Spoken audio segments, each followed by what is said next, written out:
even a half marathon. Okay. I'm bigger than most runners. I figure I'm more of a track runner. Cross country's pushing it. But maybe after high school, I'll think about stuff like that. Okay. Well, that's good. What do you think? What are you looking at in terms of college right now?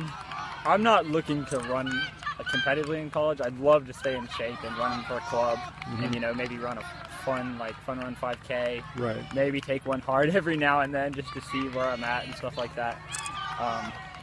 But I think after this track season, this upcoming year, we'll be done with competitive running. Okay.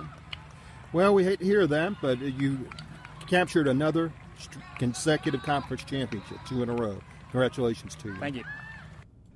Want to thank Ian Elliott for his time for joining us here this week on Prep Sports Tonight. That was just a few minutes. That was taped, actually, a few minutes after he ran that race the other day in what had to be very difficult circumstances. Usually by this time of the year, cross-country runners are taking off running in 60-degree weather, but the other day they were running at temperatures that had to feel like it was 90 degrees outside. Earlier on, we talked about how the North Carolina High School Athletic Association had to push back the dates for all of the fall sports because of the flooding down east. Many schools in the southeastern part of the state did not have school and obviously made it impossible for athletic events to be conducted. And thus, they didn't finish their regular seasons until, in some cases, they haven't finished the regular seasons. Others have, and are just now getting to the conference tournament. The playoff brackets for high school football won't be announced until November 12th, and the first round of the state playoffs will begin on November the 18th, which is going to be a pretty long wait for some schools, namely Orange. Orange won't get its bye week until the first week in November, which will be November 4th, and that essentially means that Orange could be going 3 weeks without playing a football game. Now, boys soccer is going to have another interesting go of it. Their playoff seeding will be announced on November 3rd, but then the first round of the state playoffs will start on November 5th, and for teams that make it all the way to the regional finals, they will have to play 4 games in a week, as the fourth round of the playoffs will be on November 12th. Of course, that affects Chapel Hill and Cedar Ridge. Cedar Ridge wound up getting the second slot in the Big 8 Conference this week. The volleyball playoffs will begin next week on Wednesday, and the playoff seeding will be announced on Tuesday. Coming up, we'll name our Cedar Ridge Red Wolf of the Week, and we'll name our Orange Panther of the Week. All that and more as we wrap up this edition of Prep Sports Tonight on 97.9 FM WCHL. This edition brought to you by Okanichi Golf Course in Hillsboro. A friendly welcome awaits one of the great public golf courses in North Carolina. Okanichi Golf Course is proud to be the home course for the Orange Panthers and the Cedar Ridge Red Wolves men's and women's golf teams. They're open to the public with memberships starting as low as $200. Okanichi is a locally owned, third-generation family business with some of the best champion Bermuda greens in the area.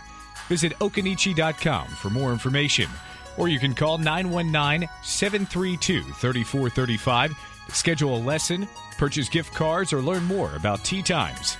And come meet me at Okanichi.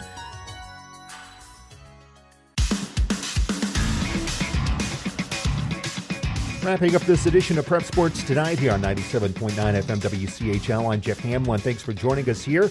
And our Cedar Ridge Red Wolf of the Week this week is Elizabeth Zazar, who finished first in the Cedar Ridge Girls Cross Country Meet last week when Cedar Ridge had Senior Day over in Hillsboro. Cedar Ridge won its meet over Orange, Southern Durham, and against Webb. Elizabeth also finished third this week in the Big 8 Conference Championships with a time of 19 minutes and 50 seconds.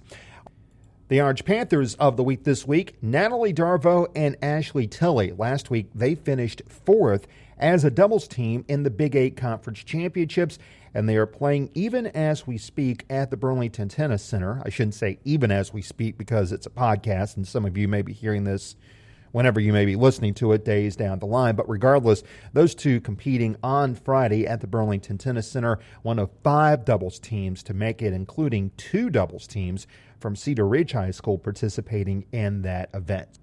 So good luck to all the singles and doubles teams participating in that event that's going on today and on Saturday over at the Burlington Tennis Center.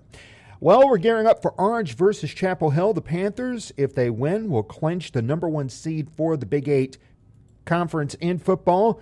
And that means also they'll clinch a share of the conference championship. Orange will go for an undefeated season next week against Webb if they win tonight. We'll have the play-by-play with Colin Schultz coming up in just a moment. I'm Jeff Hamlin. Thanks for listening to this edition of Prep Sports Tonight, presented by Okanichi Golf Course, right here on HillsboroSports.com and on 97.9 FM WCHL.